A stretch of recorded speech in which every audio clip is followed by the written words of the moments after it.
I've got more to go with, but actually it looks to me like Jay has a really interesting question, and I'd like to take it. Okay. How you doing, Jay? Pretty good. Hi.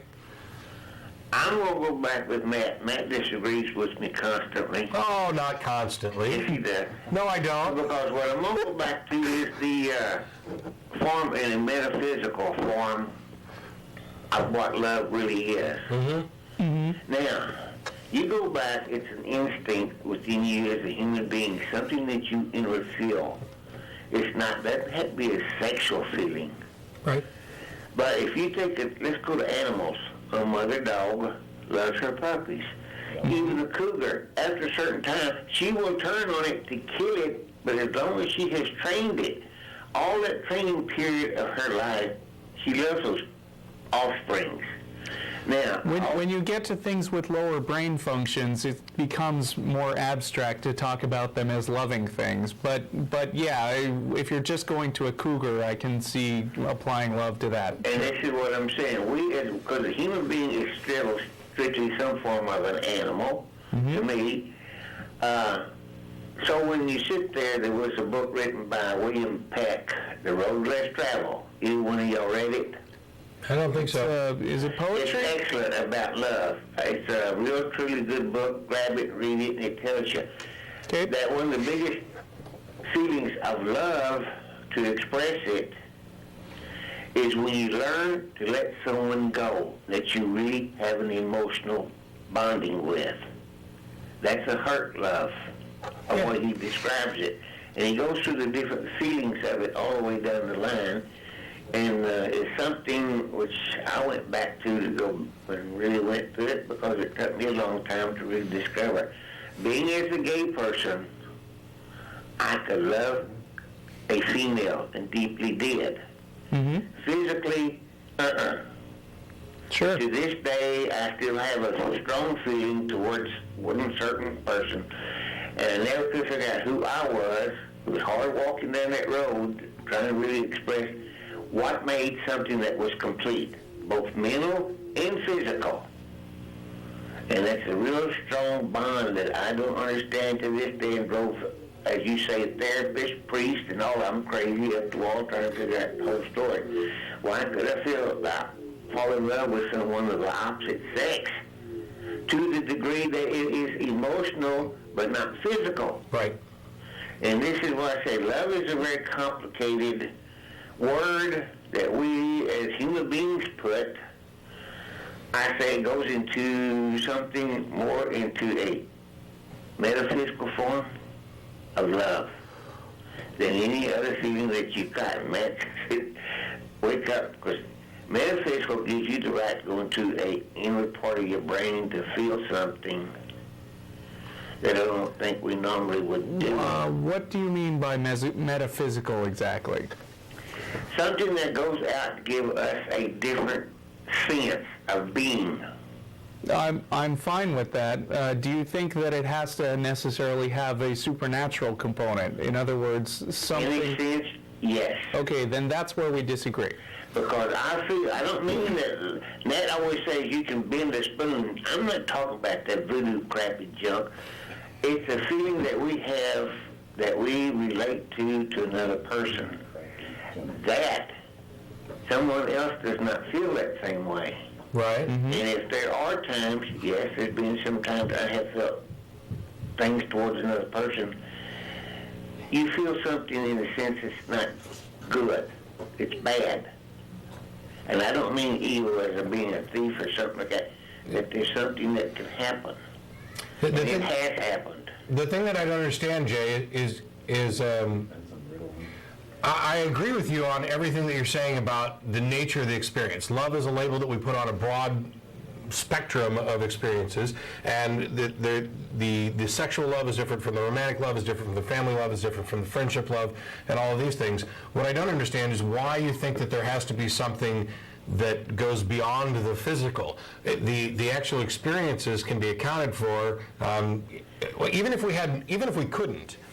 even if we had no idea how the brain works or how the electrochemical responses are, you know, the serotonin levels rising and how it affects our body, even if we had no idea that any of that was going on, what justification is there to assume that these feelings transcend the physical, that there's some kind of supernatural metaphysical sense?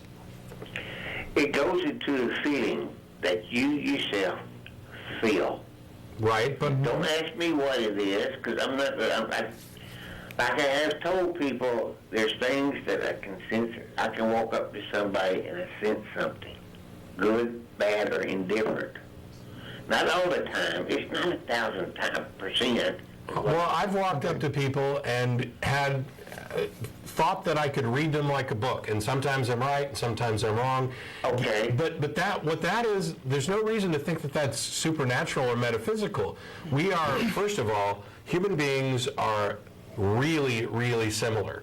We're similar biologically and physically, which means that our mental processes and our attitudes are also similar. We're social creatures, and you've spent your entire life dealing with people and being able to spot, let's say, the person who's lying because they get that particular expression on their face, or they look this way instead of that way.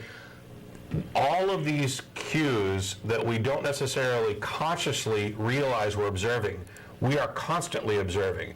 And our brains are incredible at putting these pieces together. We'll still make mistakes. Right.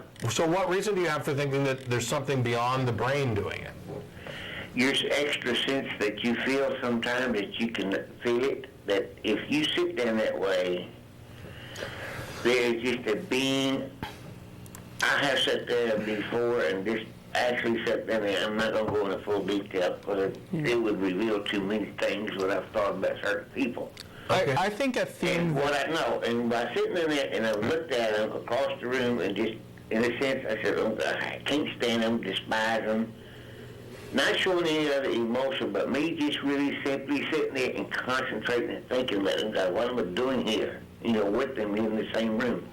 Yeah, I understand. Anyway, later, honestly, during that close time, someone said, well, I know he walks up to you that you can't stand me, and I'm sorry that I've upset you today or something for just being here. There's a connection between your thought and then eventually with what they say. When there's no connection at all between you, you see what I'm saying? Verbally. See, and that's the thing. Every time the science has tried to demonstrate that any such connection like this exists, it's failed.